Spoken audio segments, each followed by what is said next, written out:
going on, guys? Welcome back into the channel. In today's video, we're going to be answering some requested questions that we've had as far as roster composition and recruiting is concerned within College Football 25.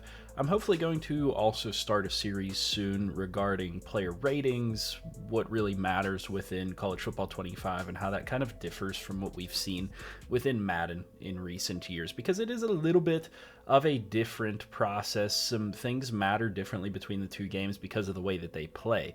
So it is definitely worthwhile, I think, to have a series out there covering that topic. But like I said, for today's video, we're going to cover roster composition. And this is a very similar process, or very similar distribution to Madden in a lot of ways. Your base roster needs to be comprised of certain number of players at each position in order to be able to function and play games appropriately.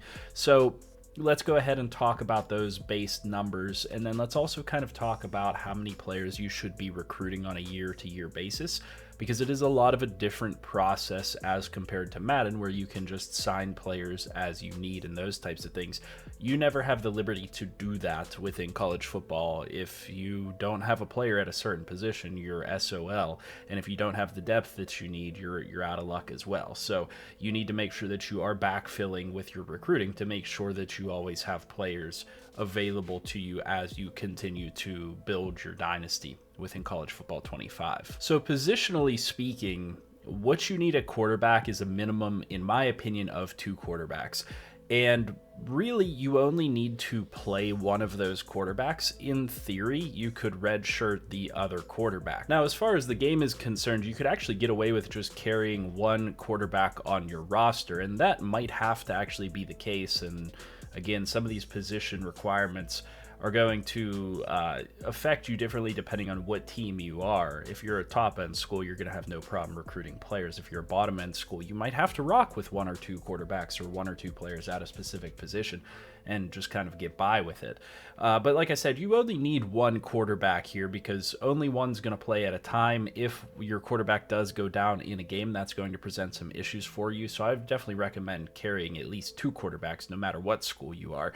Personally speaking, as far as the recruiting side goes, I would make sure that you're always bringing in a quarterback unless you don't have any quarterbacks graduating. If you have, say, 4 quarterbacks on the roster and none of them are graduating, then I really wouldn't worry about bringing in a quarterback. But in a situation like I have with Vanderbilt here, my quarterback's going to be graduating. I do have 4 quarterbacks here, but all of them have just the normal development trait, so they're not going to get a whole lot better.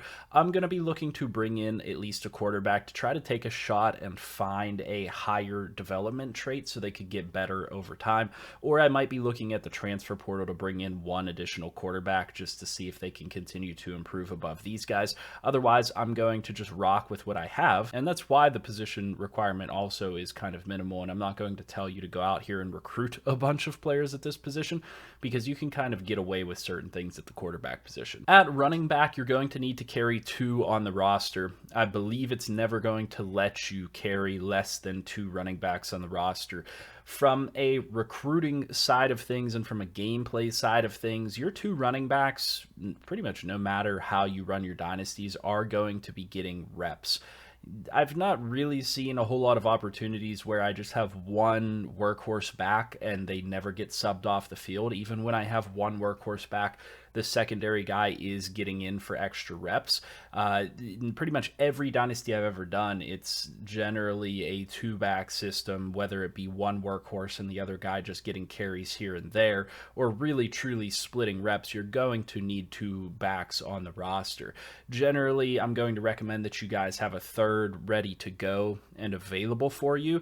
And to be honest with you, recruiting wise, I don't always necessarily recommend even recruiting running backs, but I am going to say that on a year-to-year basis, you should probably be bringing in a player, unless you don't have anybody graduating, you should be bringing in a player that can fill in a running back spot. Now, how you do that is a different recommendation for me.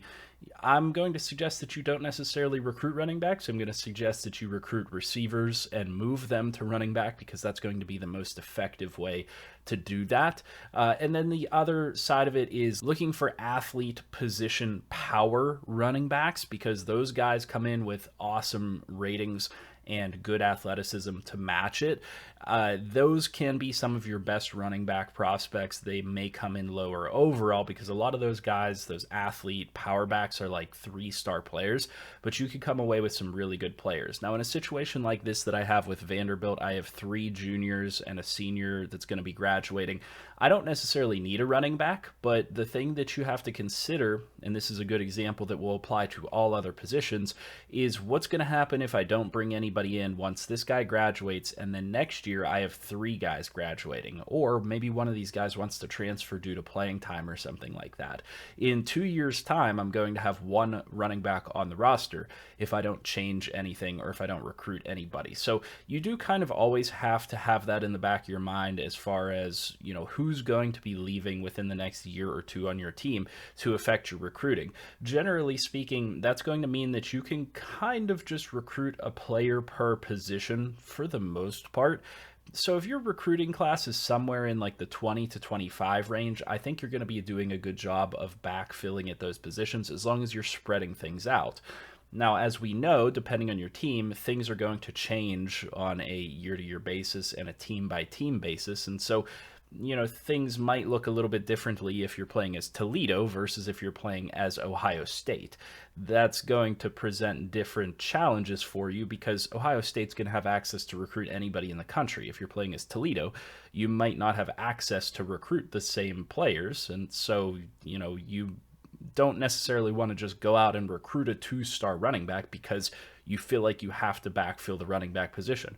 Maybe you need to go and find an athlete at another position and switch them over. As far as the fullback position is concerned, you do not need to have a fullback on the roster. You really don't need to recruit fullbacks. Generally, if you are going to recruit a player that you're going to utilize in that fullback role, you're going to be better off using a running back or a tight end and just use them as a fullback. You don't even need to switch them to fullback and develop them as a fullback. Now, if your offense does rely heavily on a fullback, which is not a lot of offenses in this game, then yeah, you might want to consider switching them over, but it's really an overlooked position in this game, and to be honest with you, I find it to have had more value in Madden than in college football, because college football, you have more flexibility with these types of things and the way players progress and stuff, in my personal opinion.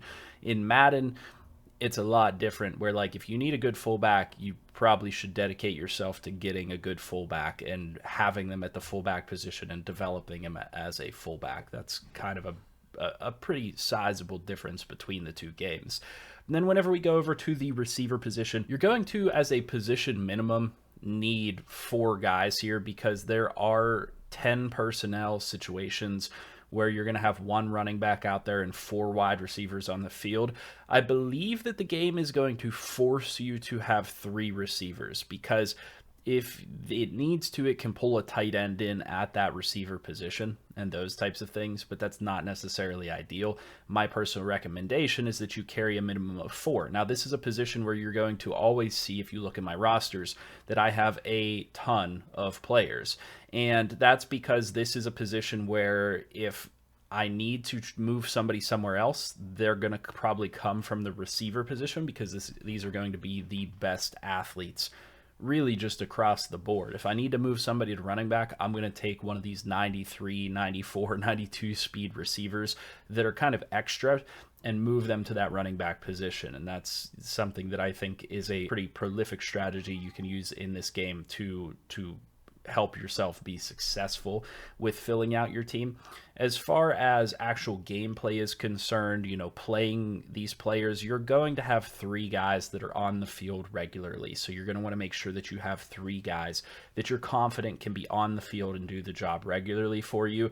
Beyond that, though, like recruiting wise, I say bring in 3 or more players at this position every single year, because like I said, these guys are going to be better served as your receivers and also as moving to running back, moving to tight end, and those types of things if they're a bigger body type of player especially. So I always say just recruit this position heavy, scout these players heavy if you can, and find the guys that are the best athletes, because that's going to set you up for success. Now, like I said, this is kind of probably excessive with the number of receivers that I have here, but realistically, your receiver depth chart is going to be 6 players. At most in a game, you're ever going to play about 5 receivers. There, 4 players if you go empty and those types of things, and then an additional rotational type of player. It's very rare that you're ever going to see a 6th receiver come into a game. So keep that in mind whenever you're deciding what to do with your receiver position. But I would, at a minimum, carry probably 5 to 6 players at this position, and I would be recruiting a few every single year. As far as the tight end position is concerned, you really just need 2 tight ends in this game. I think the game only requires you to carry 1 tight end. I would personally recommend that you carry more so in the 3 to 4 range, depending on what offense you're running. Certain offenses don't use a tight end a whole lot, so you might be able to be more comfortable in that 2 to 3 range. But realistically, a lot of formations and a lot of playbooks in this game have 2 tight ends. And like I said, if you're going to potentially use a fullback from time to time, it's going to be a tight end probably filling in that position. So having 3 to 4 of these players is ideal, in my opinion, because imagine a strong eye formation that has 2 tight ends and a fullback. That's 3 players there, and then you're going to need a 4th player to be able to rotate in if somebody gets hurt, if somebody fatigues down, whatever it might be. So 4 players, in my opinion, is ideal here. And, I have already kind of covered the subject of, well, if a guy's graduating, make sure you backfill that position and those types of things. This is a position where I'm probably not going to recruit anybody because, yeah, I have 2 seniors graduating, sure, but I have 4 effectively freshman players, 2 of them being redshirts. I have 4 freshman players hanging out here, so I'm probably not even going to touch this position for multiple years because I just don't have to worry about it, and I can focus on spending my recruiting points elsewhere at somewhere that I do have players graduating or I really do need to backfill. Across the offensive line, things are going to be a little bit different in my opinion. You're always going to want to have 2 tackles, 2 guards, and a center at a minimum, so 1 across at each position. But I personally recommend that you always carry a minimum of 2 players at each of these positions, because that's going to ensure, no matter what, pretty much, that you're going to have a player ready to step in if something happens. I tend to just recruit whatever is most available to me on the offensive line, and then I move my best pass blocking players out to the tackle spots. I put my, strongest, best power blocker at center. I try to put more mobile guys at guard. And you'll see that I oftentimes a little over-recruit at the offensive line position, and that's because it can be difficult to recruit good offensive linemen. So if you have a chance to get a good offensive line recruiting class, I always say take it and prioritize it, because good offensive linemen can make a big difference in this game. So personally speaking, I would recommend that you're recruiting 3 to 4 linemen just kind of across the board every single year, and be very mindful of how many juniors and seniors you have across your offensive line, because you're always going to want to replace however many seniors you have. At this line specifically, it looks like I have 3 total seniors. So at a minimum, I'm going to want to recruit in 3 players to replace those seniors. And then you're always going to need, at a minimum, 2 defensive ends. Again, this is going to depend on what defense you run, whether you run a 3-4, a 3-3 stack, a 4-3, those types of things, but you're always going to have 2 defensive ends. I always recommend having a minimum of 2 players at each of the defensive end positions. Oftentimes, this is another position that, in my opinion, is hard to get the right players for. I like speed rushers at my defensive end positions, so I'm always trying to recruit a little bit harder at those positions, and you'll notice that I have 3 on each side, but that's really just not necessary. The game's going to require you to have 1 on each side. At the defensive tackle position, this depends heavily on what type of a defense you are. If you're running a 4-3 defense, you're going to need 2 defensive tackles. If you're running a 3-3 or a 3-4 defense, you only need 1 defensive tackle. The game is going to require that in and of itself, and it changes based on which scheme you have activated for your team, because that's the way Madden has always been. Madden has always, if you're a 4-3 defense, required you to have 2 D tackles, because you obviously have 2 starters there. At a 3-4 defense or something like that, it only required you to have 1 starter, and it did take that into account. And this game is very, very similar and takes a lot from Madden. So that's something to keep in mind. You're going to need a minimum of 2 D tackles for that 4-man defensive line. Besides that, whenever you go into nickel sets and those types of things, you're very often going to have 2 D tackles or 2 interior D linemen on the field. So at a minimum here, I would recommend that you have 3 players at this position, 2 starters and at least 1 guy to rotate. What I like to do is carry 4, because that gives me 2 guys that can start in any given formation and 2 guys that can replace those 2 guys if they have to come off the field, which does happen on occasion. As far as linebackers are concerned, it's going to require you to have 1 at each position, but again, it's going to change based on what your defense is. If you run a 3-4, you're going to have 2 middle linebackers to fill in, because there are 2 starting middle linebacker spots there. Now, that could be filled by an extra outside backer or something like that, but this is going to be very similar to the positions I've already mentioned. I would recommend having 2 left outsides. I would recommend having double whatever your starters are at middle, and I would recommend having 2 right outside backers. So if you're a 4-man backer team, a 3-4, I would recommend having 4 linebackers, 2 starters, and 2 replacements to come in. If you're a 3-3 or a 4-3, then you only need 1 backer and 1 replacement, very much like the outside backer position. I like to go backer heavy. I like to recruit backers heavily, because getting really good players at these positions can be really powerful within this game. If you can find guys that have elite development, star development, impact development, they're going to be really, really impactful on how good your defense can perform. So I'm always going to recruit backers pretty heavily, and you'll always pretty much see that I have probably too many backers on my team, because I'm just trying to find the best development players I possibly can to get those abilities. That way I can get things like robber and house call and different abilities like my middle backer has that can really be game changers on that side. Cornerback is similar a bit to the receiver position, where you're going to see I carry a whole lot more. Your cornerback depth chart is going to be a maximum of 5 players. Typically, you're never going to see more than 4 of these players on the field. In most formations, you're only going to have 3 of these guys on the field, and I don't notice that these guys sub off as much as receivers do. So realistically, I would recommend you carry 5 players here, really with the goal of having 3 solid starters and one of those players be a rotational type of player and the other one can just be whatever. So, you know, sometimes my 5th corner will just be kind of a bottom of the depth chart type of a player that can just plug in and fill a spot if they need to, like this 64 overall freshman. And then on the back end of the defense, you really only need 1 free safety and 1 strong safety. Similar to the other positions, I recommend having 2 at each spot. You'll notice that I have way too many players at these positions, but that is because I was able to recruit a bunch of elite talent safeties. So I just had access to them, and so I went and got them. I have a couple of elite talent safeties here that are just going to be really good players. I might transition to a corner, I might play them somewhere else, but regardless, I couldn't help myself but recruit them. I did not need this many safeties. I don't recommend that you carry this many safeties. It'll never be effective or useful to you in any way unless you're getting players like this that you can then utilize in some other way. Maybe, like I said, I'll move somebody to corner. And then really, as simple as it goes here, you need 1 kicker and 1 punter. I do recommend recruiting a kicker and a punter because the auto-generated players that it's going to give you to fill in the kicker and punter spots are pretty bad.